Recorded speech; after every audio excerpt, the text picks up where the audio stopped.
dead, Caleb took unto him Ephrath, which bare him her. Now, when we read forward, we're going to skip a little forward, going on to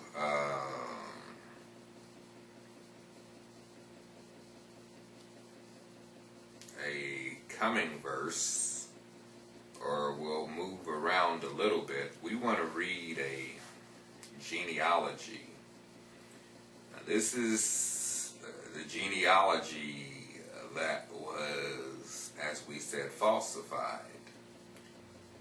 And here's why we say that. We're going to start from chapter 2 and start at verse 3, and we'll read forward to about verse probably 13. And when we begin, it reads, "The sons of Judah, and Onan, and Shelah, which three were born unto him of the daughter of Shua the Canaanitess. And the firstborn of Judah, was evil in the sight of Yahweh, and he slew him. And Tamar, his daughter-in-law, bare him Pharez and Zerah. All the sons of Judah were 5. The sons of Pharez, Hezron, and Hamuel. And the sons of Zerah, Zimri, and Ethan, and Heman, and Calcol, and Dara, 5 of them in all. And the sons of Carmi, Akaz, the troubler of Israel, or Akar, which was really Achan in how it was listed in the book of Joshua, who was the troubler of Israel, who transgressed in the thing accursed. And the sons of Ethan, Azariah, the son also of Hezron, that were born, sons of Hezron that were born unto him, Jeremiel, and Ram, and Kelubai. And Ram begot Aminadab, and Aminadab begot Nahshon, prince of the children of Judah. And Nahshon begot Salma, and Salma begot Boaz, and Boaz begot Obed, and Obed begot Jesse. And Jesse begot his firstborn, Eliah, and Abinadab the second, and Shima the third, Nathaniel the fourth, Radai the fifth, Ozim the sixth, David the seventh.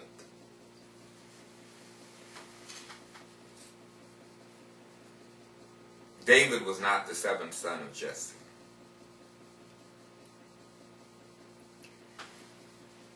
David was the 8th son of Jesse. Not sure who put this falsified genealogy in here, but they probably should have studied a little bit longer, because they would have come to understand that David was not the 7th son of Jesse. We're going to flip to there real quick so that we can see why I'm communicating that. We're going to go to 1 Samuel chapter 16. Chapter 16,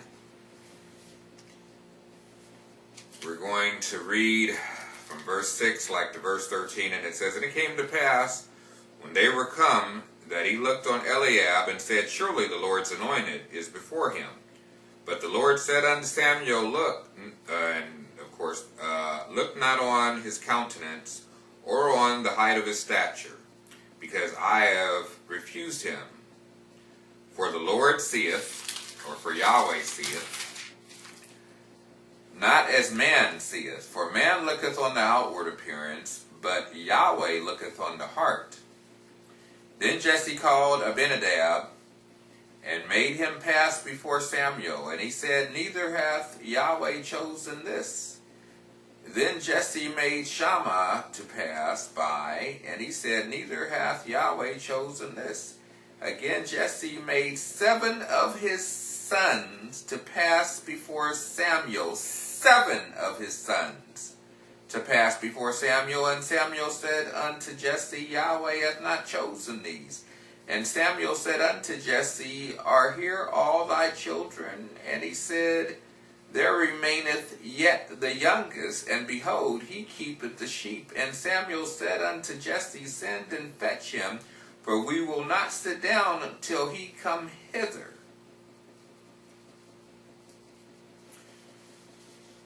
Seven of his sons passed by. Samuel said, God had not chosen any of these. Do you have any more? Jesse said, There remaineth the youngest, who would be the 8th one. The 8th son.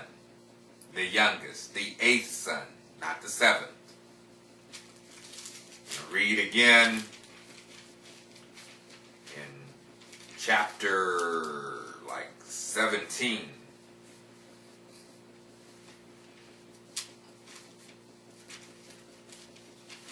We go to chapter 17. What we're going to look at is we're going to read again verse 12, and it says, Now David was the son of that Ephrathite of Bethlehem, Judah, whose name was Jesse, and he had 8 sons. 8 sons. And the man went among men for an old man in the days of Saul. And the 3 eldest sons of Jesse went and followed Saul to the battle. And the names of his 3 sons that went to the battle were Eliab, the firstborn, and next unto him Abinadab, and the third Shammah. And David was the youngest, and the 3 eldest followed Saul. If David was the youngest and he had 8 sons, obviously David was the 8th son. We've had 2 examples in Samuel, because Samuel for some reason seems to have less alteration than some of the other books of redaction. But what we find is that David was the 8th son. He wasn't the 7th son.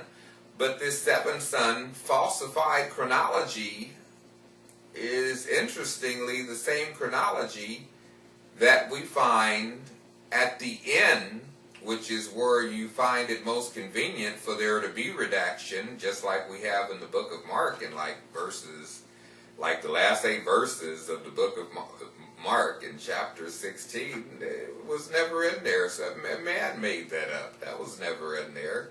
And just as we have in the book of Ruth, they put their lies oftentimes at the end of books to think that they can sneak it in. And it just doesn't work, because some of us actually study, and so we know better. And we're going to read from verse 16 through 22, and it says, And Naomi took the child and laid it in her bosom, and became nurse unto it. And the women, her neighbors, gave it a name, saying, There is a son born to Naomi, and they called his name Obed. He is the father of Jesse, the father of David. Now, and then that's where it ends. But then they put this genealogy in there that's inaccurate. It's the same genealogy that has David showing up as the 7th son of Jesse. It says, Now these are the generations of Perez. Perez begot Hezron, and Hezron begot Ram, and Ram begot Aminadab, and Aminadab begot Nahshon, and Nahshon begot Salmon, and Salmon begot Boaz, and Boaz begot Obed, and Obed begot Jesse, and Jesse begot David. But David is not a descendant of Nahshon. David is a descendant of Ephrathah, or Ephrath, as an Ephrathite. That's why it says Jesse is an Ephrathite and David is an Ephrathite. And that's why it says Ruth and her husband and her 2 sons, they were Ephrathites. They weren't Nahshonites. So I don't know where these are not plausible lies. But you have to study in order to have the Holy Spirit reveal these things to you. Or you can listen to me and then search the scriptures that I've given you and see that everything I say is 100% true. And then you only wonder, where did all these lies come from? Now what's interesting, in going back to the book of Chronicles, as we look to go back there, going to go to 1 Chronicles, going to go back to chapter 2.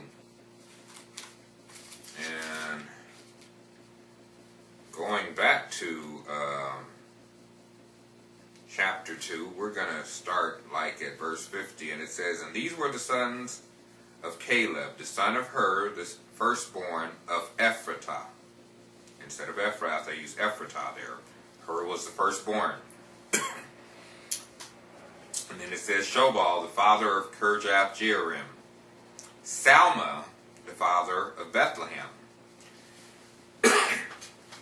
It's interesting that we find of this Salma.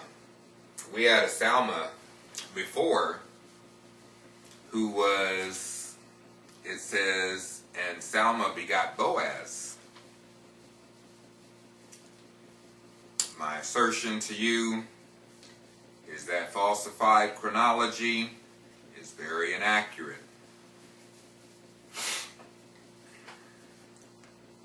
Wanted to make Jesse the descendant of a prince instead of the descendants of Ephratah. But if he weren't the descendant of Ephratah, it wouldn't call him an Ephrathite. Now this Salma, he was the father of Bethlehem. Not the father of the city Bethlehem, the father of the man Bethlehem. And pay attention. The father of Bethlehem, Salma the father of Bethlehem, Hareph the father of Beth Gader, and Shobal the father of Kirjath-jearim had sons. Haroeh and half of the Manahethites, and the families of Kirjath-jearim, the Ithrites and the Puhites, and the Shumathites, and the Mishraites. Of them came the Zerahites and the Eshtaolites. The sons of Salma, Bethlehem, and the Netophathites, and Adaroth, the house of Joab, and the half of the Manahethites, and the Zorites. So what we find is that the grandson of Ephratah was the son of Hur, who was Salma. Salma, as the son of Hur, had a son whose name was Bethlehem. That was the father of Bethlehem, the man Bethlehem. The clan of Bethlehem Ephratah is the clan of those individuals who descended from Ephratah, the concubine of Caleb, following that familial line down through the man Bethlehem. That's where we get the clan of Bethlehem Ephratah, not the city of Bethlehem, Judah.